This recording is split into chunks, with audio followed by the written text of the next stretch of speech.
DTCP plot కొంటే land appreciation అనేది ఒక లాభం, శ్రీగంధం చెట్ల మీద వచ్చే ఆదాయం మరో లాభం. డబుల్ బెనిఫిట్ ఆఫర్ తో సిర్లసీమ 2 ఉమ్మడి విజయనగరంలో గజపతి నగరం నియోజకవర్గం కీలక పాత్ర పోషిస్తుంది. అయితే ఈ రోజు టీడీపీ ఇన్ఛార్జిగా ఎన్నికైనటువంటి కొండపల్లి శ్రీనివాస్ గారు మనతో ఉన్నారు. ఆయనతో మాట్లాడే ప్రయత్నం చేద్దాం. సార్ నమస్తే సార్. సార్ చెప్పండి సార్, మీ నియోజకవర్గంలో ఈరోజు ఇప్పుడు ప్రజెంట్ ఈ పరిణామాల్లో మీరు ముందుగా అంటే ఇంతవరకు కూడా ఎక్కడ కూడా మీరు రాజకీయ అయితే ఇంతవరకు ఏమీ లేదు. ఈరోజు రాజకీయంగా ఈరోజు మొదటిసారిగా మీరు తీసుకున్నారు టికెట్. అయితే ఈ నేపథ్యంలో ఏ విధంగా ముందుకెళ్ళబోతున్నారు? రాజకీయంగా వ్యక్తిగా నేను కొత్తగాని రాజకీయంగా మా కుటుంబం పాతదే.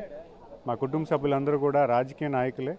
అలాగే ఈరోజు నాతో ట్రావెల్ చేస్తున్నటువంటి సీనియర్ కార్యకర్తలందరూ వాళ్ళ తాలూకు సీనియారిటీ యూజ్ చేసి ఈరోజు నేను వాళ్ళతో కలిసి నడవడం జరుగుతుంది. సో రాజకీయంగా నేను కొత్త కాదు, రాజకీయంగా పాతవాడిని.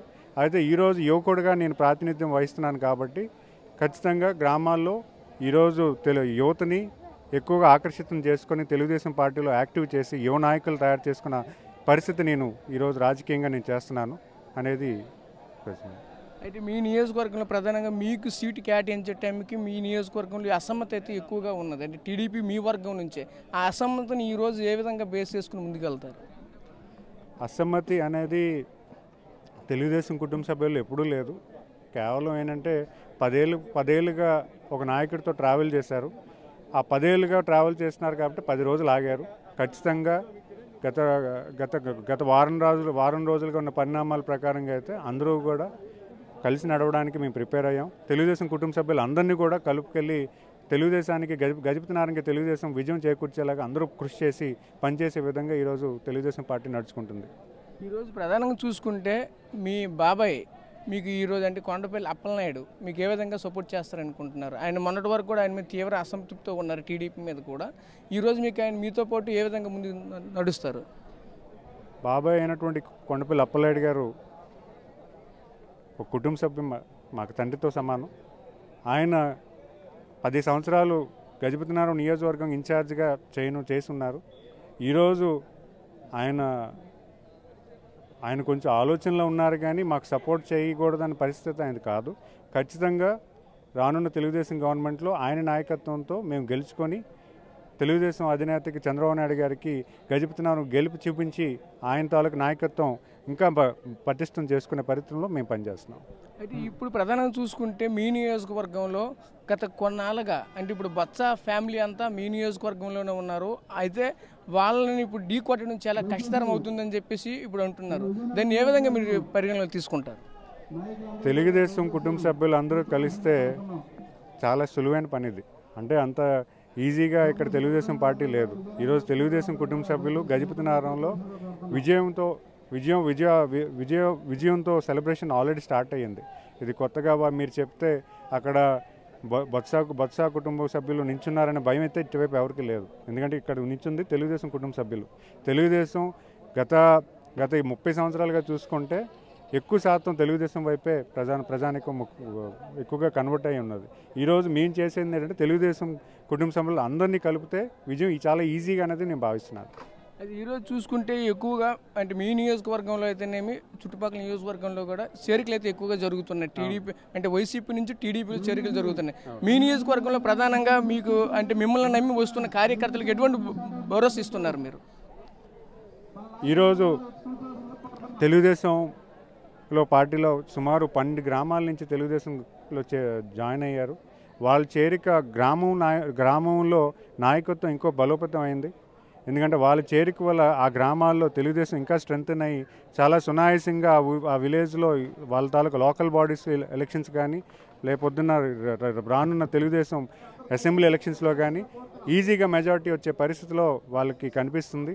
ఇద్దరిని కూడా గ్రామస్థాయి ప్రస్తుతం వహిస్తున్న నాయకత్వాన్ని వచ్చిన నాయకత్వాన్ని ఇద్దరిని కూర్చోబెట్టి వాళ్ళ సంప్రదింపుతో ఈరోజు జాయినింగ్ జరిపించి ఆ విలేజ్లో తెలుగుదేశానికి నాయకత్వం అనేది పటిష్ట చేశాం. అంటే మిమ్మల్ని ఒకవైపు ఎన్ఆర్ఐ అభ్యర్థిగా వాళ్ళ ప్రతిపక్షాలు ఆల్రెడీ ఆరోపిస్తున్నాయి. అంటే ప్రజెంట్ ఇప్పుడు ఉన్నటువంటి అధికార పక్షం మిమ్మల్ని ఎన్ఆర్ఐ ఒక వ్యక్తిగా మిమ్మల్ని ఆరోపిస్తున్నాయి. ఆ ఎన్ఆర్ఐ ఆ వ్యక్తి ఆ యొక్క ఆరోపణని మీరు ఏ విధంగా తిప్పుకొడతారు? ఎన్ఆర్ఐ అంటే నాన్ రెసిడెంట్ ఇండియన్. గత 10 ఏళ్ళుగా నేను ఇండియాలోనే ఉన్నాను. ఎన్ఆర్ఐ అంటే పూర్వం బయట ఉండేవాడిని. 9 సంవత్సరాలుగా నేను విజయనగరంలోనే ఉన్నాను. తెలుగుదేశం కుటుంబ సభ్యులతో కలిసే ఉన్నాను. వాళ్ళందరూ ఫంక్షన్స్కి పెళ్ళిళ్ళకి నేను తిరుగుతూనే ఉన్నాను. నేను ఎన్ఆర్ఐని కాదు, నేను లోకల్గా కొండపల్లి కుటుంబ సభ్యుడిగా నేను మీ ముందు ఉన్నాను. అయితే ఇప్పుడు ప్రధానంగా చూసుకుంటే ఆల్రెడీ వైసీపీ లీడర్స్ అయితే మీ నియోజకవర్గం ఉన్నవారు గడప గడపకు అనే ప్రోగ్రాంతో ఆల్రెడీ అన్ని విలేజ్ల్లో అన్ని గ్రామాల్లో కూడా టచ్ చేయడం అయితే జరిగింది. మీకున్న తక్కువ సమయంలో ఏ విధంగా ఇది గెయిన్ చేస్తారు? మాకున్నది ఆల్రెడీ తెలుగుదేశం పార్టీ చాలా బలంగా ఉంది గ్రామాల్లో. ఆ తెలుగుదేశం కుటుంబ సభ్యులందరినీ కూడా నేను ఈరోజు సమీకరణ చేసి మీటింగ్స్ పెట్టడం జరిగింది. సోషల్ మీడియా మాధ్యమం ద్వారా నా తాలూకు పరిచయం అనేది ప్రతి పబ్లిక్లో చాలా వరకు జరిగింది. నన్ను నేనుగా గుర్తించే అనేది పరిచయం జరిగింది. ఈరోజు మనకున్న ఈ తక్కువ వ్యవధిలో మనకున్న టైంలో తెలివిగా ఎలాగైతే మనం ఎలక్షన్లోకి వెళ్ళాలి, క్యాంపెయిన్ ఎలా రన్ చేయాలి, ఎలక్షన్ ఎలా రన్ చేయాలి, అలాగే గ్రామంలో ఉన్న ఇష్యూస్ని మనం ఎలాగ మాట్లాడుకోవాలి, ఇవన్నీ కూడా చాలా తక్కువ వ్యవధిలో తక్కువ కాలంలో క్లవర్గా పనిచేసి ఈరోజు గజపతినారాయణకి విజయం చేకూర్చే విధంగా పనిచేస్తున్నాం. అయితే ప్రధానంగా ఈరోజు చూసుకుంటే ఈ కార్యకర్తల బలం మీకు ఎక్కువగా ఉందంటున్నారు. అది ఈ కార్యకర్తలను ఉపయోగించుకొని ఎంత మెజార్టీ మీరు పొందుతారని మీరు ఆశిస్తున్నారు?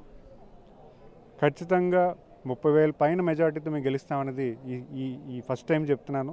మేము క్యాలిక్యులేట్ చేసిన దాని ప్రకారం మినిమం 20 నుంచి 30,000 మెజార్టీ అయితే గజపతినారాయణకి వస్తుంది. Thank you sir. అది ఇది పరిస్థితి.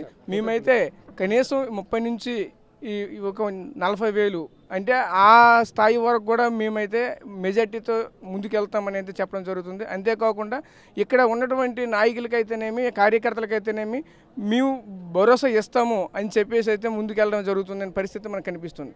కెమెరా పర్సన్ నాయుడుతో రాజేష్, RTV విజయనగరం నుంచి. మరిన్ని వీడియోస్ కోసం ఛానల్ సబ్స్క్రైబ్ చేయండి. లేటెస్ట్ అప్డేట్స్ కోసం వాట్సాప్ ఛానల్ ఫాలో చేయండి. అండ్ లింక్ డిస్క్రిప్షన్ లో ఉంది.